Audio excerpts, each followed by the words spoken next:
Oiê, gente! Estando aqui para a gente fazer, né, para a gente dar continuidade à leitura dirigida do livro O Vendedor de Sonhos, né?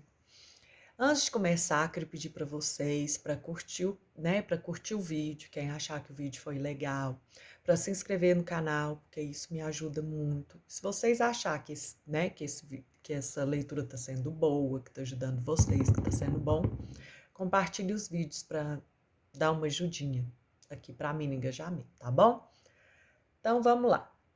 Hoje a gente vai para o quarto capítulo, que é o Tirando o Gesso da Mente. Depois de tudo aquilo que aconteceu, que a gente já viu nos capítulos anteriores, eles desceram mudos do elevador. O Júlio estava pensativo e o vendedor de sonhos super tranquilo. Ele assobiava com um olhar fixo, concentrado em si mesmo. Parecia percorrer com exatidão as avenidas da sua mente. Passaram pelo imenso saguão ricamente decorado com lustres e móveis antigos e uma imensa mesa de mármore negro da recepção, lá da recepção do prédio. Só agora o Júlio se deu conta de que eram belos, mas para ele eram horríveis. Via o mundo pelas janelas da sua emoção. Gente, vocês já perceberam isso? Às vezes a gente vai num lugar e, dependendo da emoção que a gente tá, a gente vê aquele lugar como um lugar bonito, ou como um lugar feio, como um lugar bom, ou como um lugar ruim. E depois, quando a gente volta com uma outra emoção, a gente tem uma outra percepção do lugar. Por isso que a gente precisa entender que as nossas emoções, elas regem tudo na nossa vida, né? Então, inclusive com pessoas também, às vezes a gente vê uma pessoa, conversa com uma pessoa, não gosta, depois a gente vai conversar depois e gosta. Então, assim, a impressão que a gente tem das coisas, ela é muito guiada pela nossa emoção. Lá fora, as luzes iluminando a multidão ansiosa por notícias. Notícias que o Júlio faria questão de não dar. Sinceramente, ele queria se esconder, esquecer aquele escândalo, virar a página, não pensar um segundo mais na sua dor. Então, assim, a hora que ele teve que descer e encarar aquelas pessoas, ele não queria passar por aquilo, né? Ele queria esquecer, ele queria pular aquele dia. Vocês já viram tanto que às vezes quando a gente faz alguma coisa, passa por uma situação difícil, quando a gente fala alguma coisa para alguém que a gente não gosta, quando a gente se arrepende de algo que a gente fez, a gente queria pular aquilo, né? A gente queria nunca mais ver aquela pessoa, só que não dá. A gente precisa arcar com as consequências das nossas escolhas, dos nossos atos.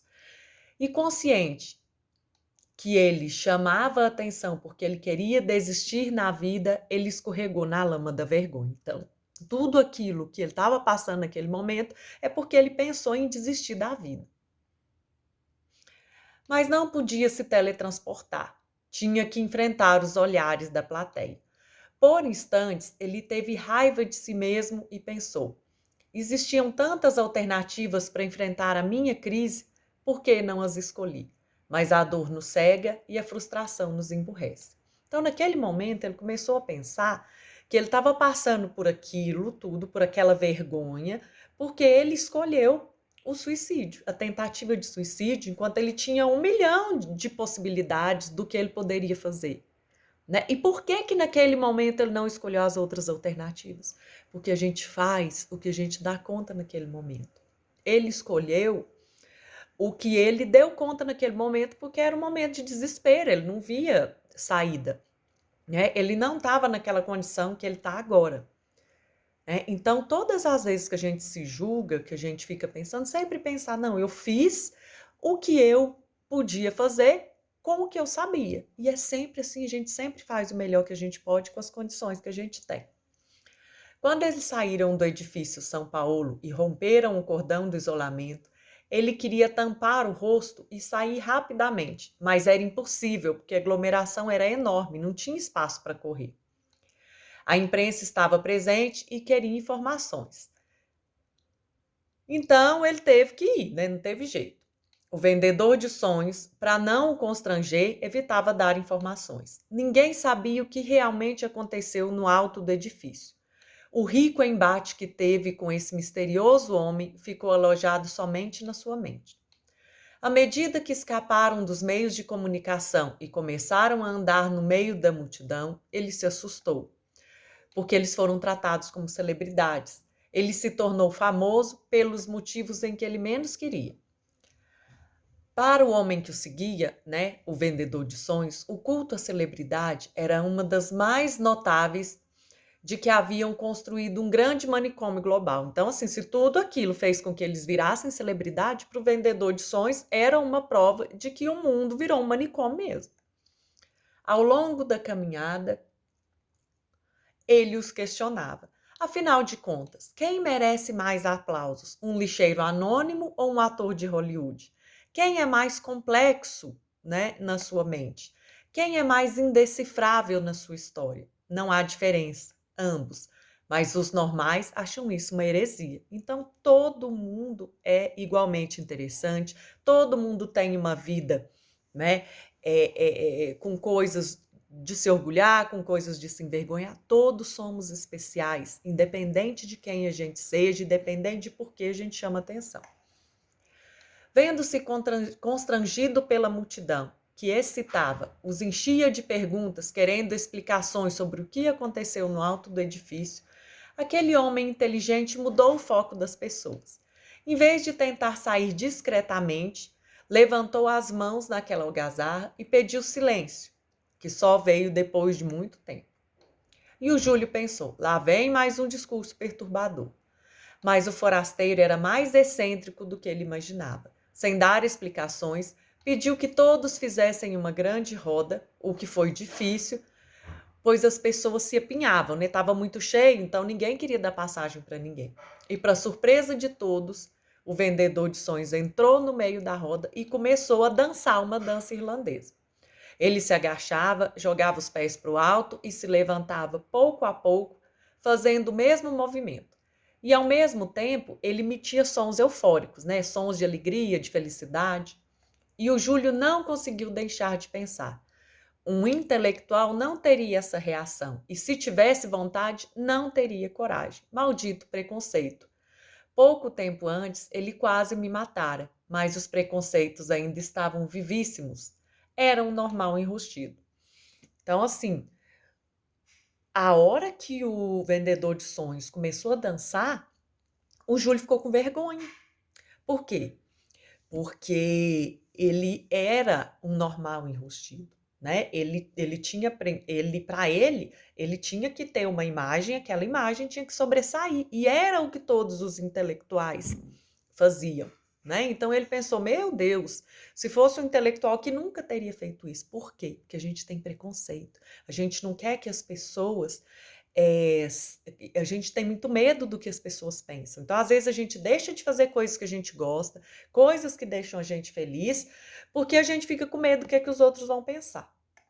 Ninguém entendeu muito bem as reações do vendedor de sonhos, muito menos Júlio, mas algumas pessoas começaram a participar. Ficaram boquiabertas, pois tinham saído de um espetáculo de terror para entrar num espetáculo de alegria. A alegria é contagiante. Haviam sido contagiados pela sua euforia despretensiosa. E a roda foi se abrindo. Os que sabiam a dança e os que se arriscavam a dançá-la sem conhecê-la começaram a enfiar o braço direito no esquerdo uns dos outros e dançavam em círculos. Os que margeavam a roda, né, os que ficavam do lado de fora, começavam a bater palmas no ritmo da dança. Mas muitos ficaram mais distantes, dentre os quais se destacavam alguns executivos muito bem trajados. Então, assim, quem estava ali na frente dançando, não eram os executivos, o povo que estava mais bem vestido. Eles não quiseram se aproximar do bando de loucos. Preferiam ocultar a sua loucura. Então, assim, né, os executivos, eles não podiam ficar ali no meio daquele povo doido que ficava dançando sem música. Dentro do círculo dos que dançavam, sempre entrava e saía uma pessoa revelando seu desempenho, e saía sob aplausos. Enquanto o Júlio estava de fora, tudo bem, né? Ele estava protegido, mas de repente o vendedor de sonhos pegou nos seus braços e colocou dentro do círculo. Ele não sabia onde enfiar a cara. Ficou de pé. Sabia dar aulas, mas não tinha flexibilidade, não tinha ginga. Recitava o Capital de Marx para alunos e professores com maestria. Era um ardente defensor da liberdade de expressão, uma liberdade que pouco existia no interior da sua alma. As pessoas continuavam dançando ao seu redor e o incentivando, mas ele estava paralisado. Há alguns minutos era alvo da atenção da multidão, mas agora torcia para ninguém o reconhecesse. Torcia para que nenhum professor ou aluno da universidade estivesse presente.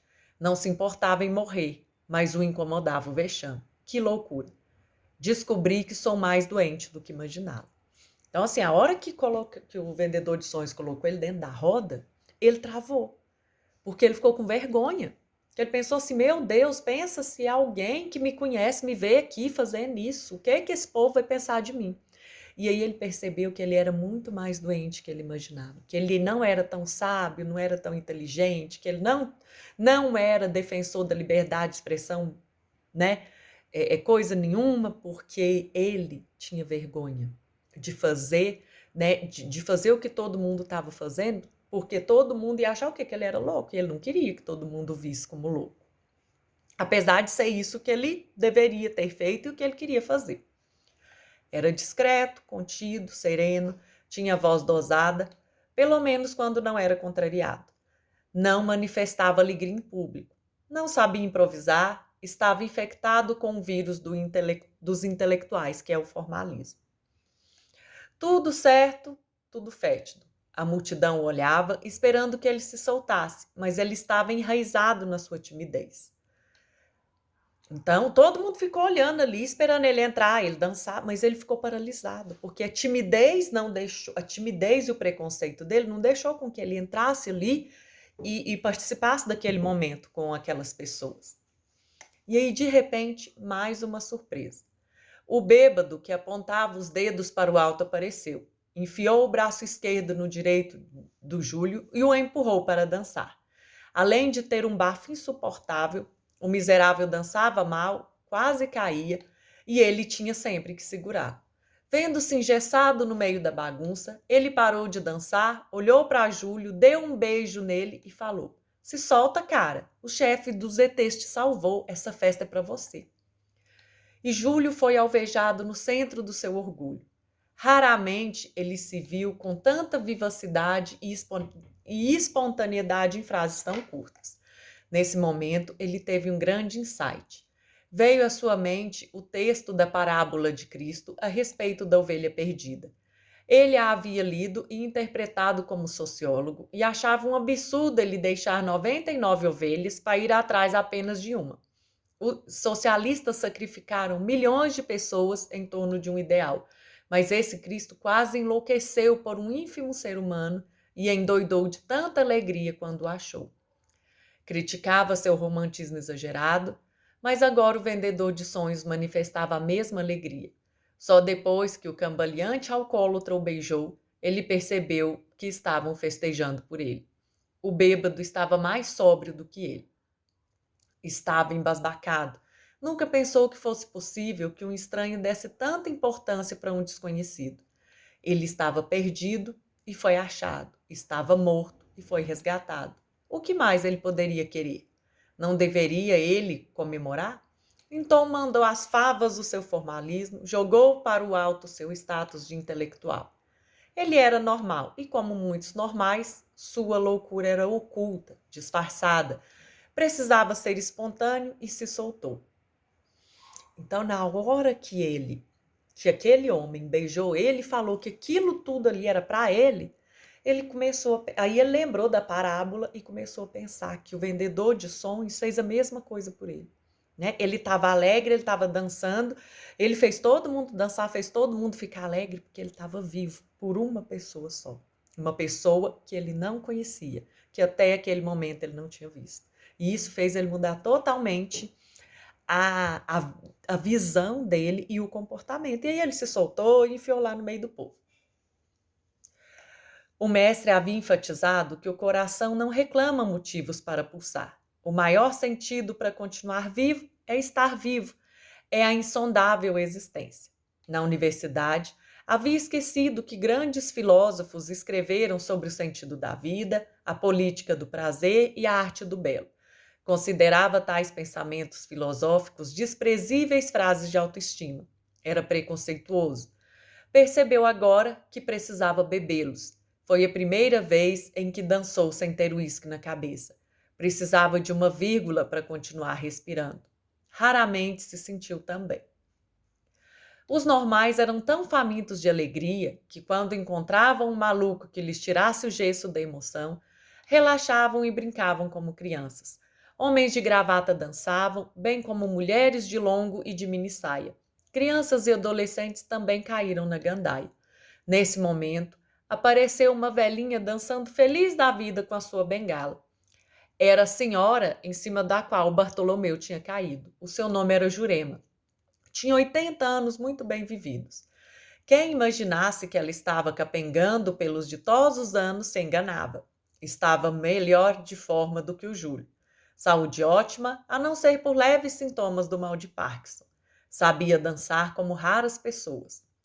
E o vendedor de sonhos se encantou por ela. Dançaram juntos. Júlio esfregava os olhos para ver se tudo aquilo era de verdade. E, de repente, ela se desfez dos braços do mestre e topou com Bartolomeu no centro da roda. Deu outra bengalada na cabeça dele, mas agora devagarzinho, bem suave. E falou de novo que ele era tarado. E Júlio não se aguentou, quase morreu de rir. Ela fez o que ele gostaria de ter feito quando ele lhe deu aquele sopro mal cheiroso no rosto. E o mestre voltou-se para a velhinha e, em vez de repreendê-la, de brigar com ela porque ela tinha dado uma bengalada nele, falou: "Nossa, você é linda." E, tomando-a pela cintura, rodopiou-a. A velhinha recebeu uma carga de adrenalina que a fez se sentir com 20 anos.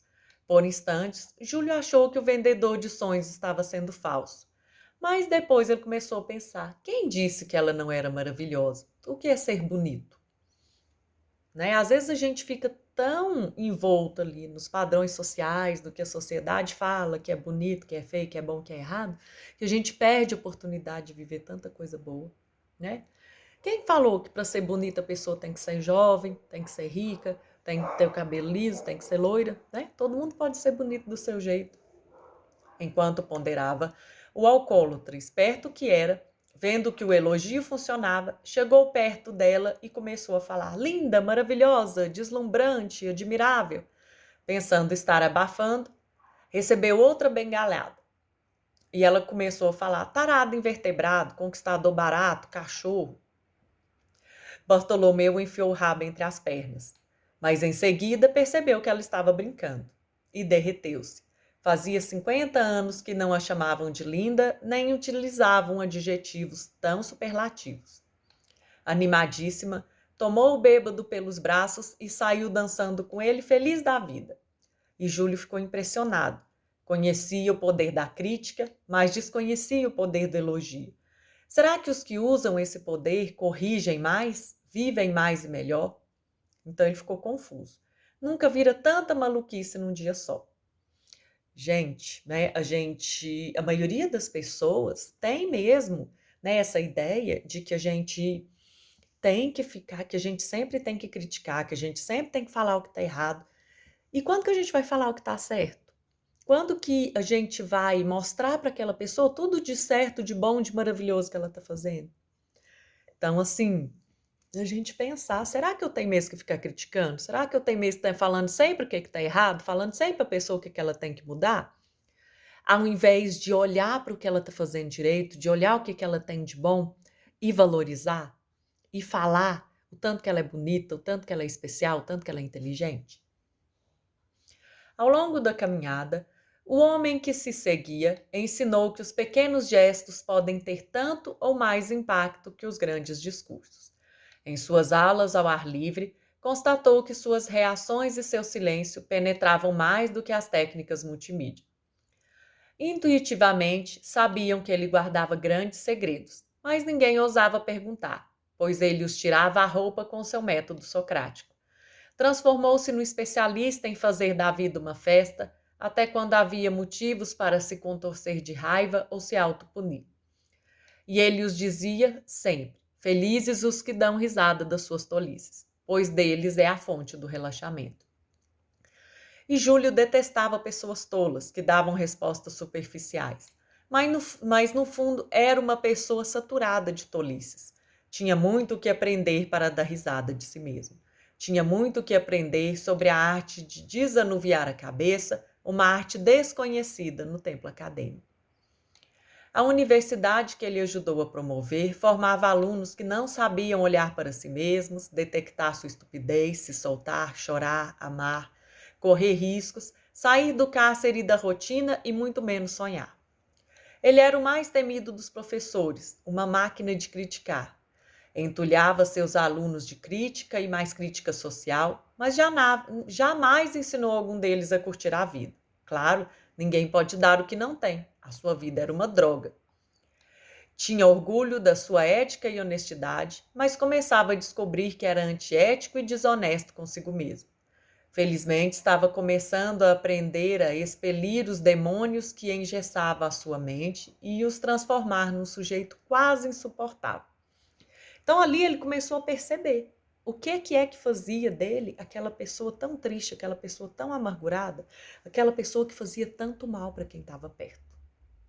Bom, gente, por hoje é só isso. A gente fica assim. Semana que vem eu volto com mais um capítulo desse livro impressionante.